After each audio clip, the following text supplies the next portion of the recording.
On April 14th, 2017, the new Star Wars film The Last Jedi was revealed with its first trailer. And to keep the hype going, the sequel to Star Wars Battlefront was also revealed just a day later. Now, both of these trailers got a lot of attention, as you'd expect, and respectively so. But there is something about Star Wars Battlefront 2 that is making me disappointed. And this isn't even necessarily at DICE or EA.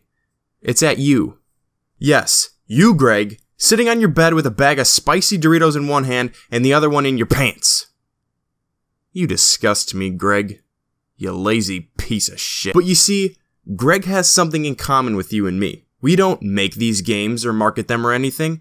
We just buy and play them. And you see, there is the issue. In the real world, okay, if you have a toxic person in your life that asks you to borrow money but never gives it back, or always says they'll help you with something but never follows up on that promise, you will eventually leave that person, right? However, when it comes to a relationship with video games or movies or really any type of consumer product, the same rules don't seem to apply. And I know you've heard this sort of talk time and time again, but nothing really changes. You'll have the same people hyping something up, then getting angry at it when it doesn't deliver, and then hyping it up again in some vicious cycle. EA and other big companies like Activision are that abusive boyfriend that we all have. They constantly cheat on you, treat you poorly, and make you hate them, but the second that you finally had enough to actually do something about it and leave, they somehow pull you back in, make you feel special as you gaze into their gorgeous eyes. Like me. The gorgeous eyes part, not the abusive boyfriend part. At this point, you're probably like, okay, but what does this have to do with Battlefront 2?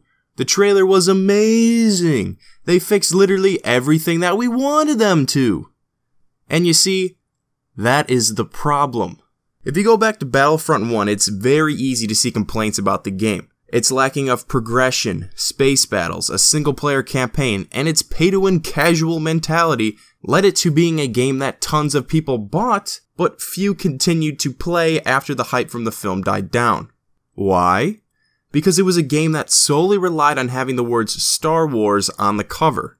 If that wasn't there, what would be left? Solid gameplay? Pretty graphics? And if you look at the description of the trailer, what does it say? Live the untold Star Wars story of I don't know, an elite stormtrooper, and an original single-player story.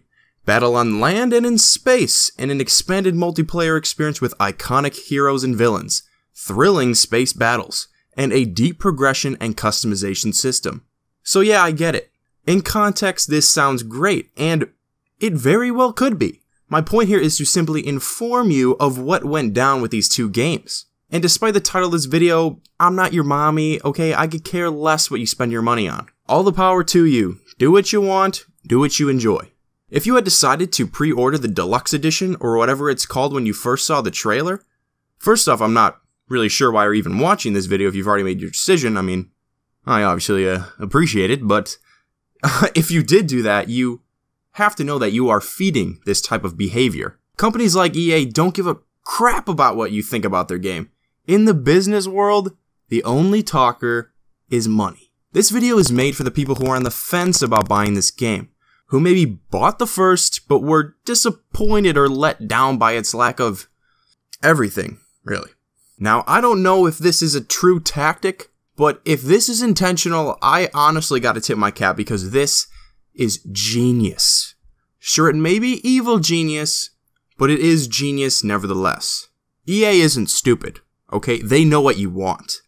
Would it be so crazy to think that they'd sell you a half-made demo of the game you wanted, knowing full well that you'd buy and pre-order it off of the sheer hype of the new film and nostalgia of the old Battlefront games? Just to get you pissed off and lower your expectations so that they can give you word for word exactly what you wanted the next time so you now feel obligated to buy the second game? Basically making you pay 2 times the amount for the one game you originally wanted?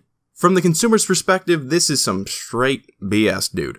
But from a business side of things, you have to admit that it is freaking genius, and you'd do the same thing if you were in their shoes, because money in this world is all that matters, unfortunately. And getting it through exploitation is sometimes the best way, especially if the consumer never learns. And like I said, I don't know if it's intentional or not, but regardless, this is what is happening. And it's not like Battlefront is the first game that this has happened to, even in the past 5 years. Look at Titanfall and Titanfall 2, Destiny and Destiny 2, the list goes on. And the moral of the story is to sometimes wait.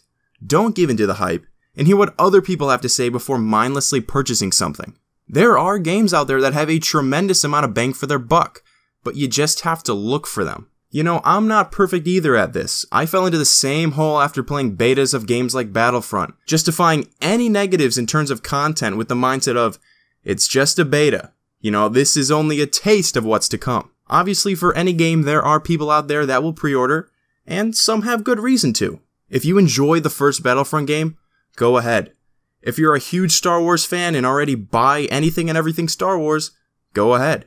If you're rich and can afford to buy every game that comes out, go right ahead. But for the rest of us, there needs to be a justification for actions. So I'm not saying that you can't buy Star Wars Battlefront 2, far from it actually, as most likely it will deliver on everything people asked for. Unfortunately, the damage has really already been done from the first game, as the sequel will now probably offer good value from its price, unlike the first. The moral of the story and this video is, in the future with other games or anything else, to not get caught up in the hype given by fancy trailers, and to simply think before you act, especially when it comes to your wallet. And yes, I'm looking at you, Greg. So guys, tell me, are you going to buy Star Wars Battlefront 2? Why or why not? I'm personally going to wait this time around for reviews to see how it is. If you enjoyed the video, a like would be super appreciated, and if you want to see more from me, click here to subscribe. You can view some more videos by clicking on screen and get lost into the wormhole that is my channel. Thank you guys so much for watching, and as always, I will see you in the next one.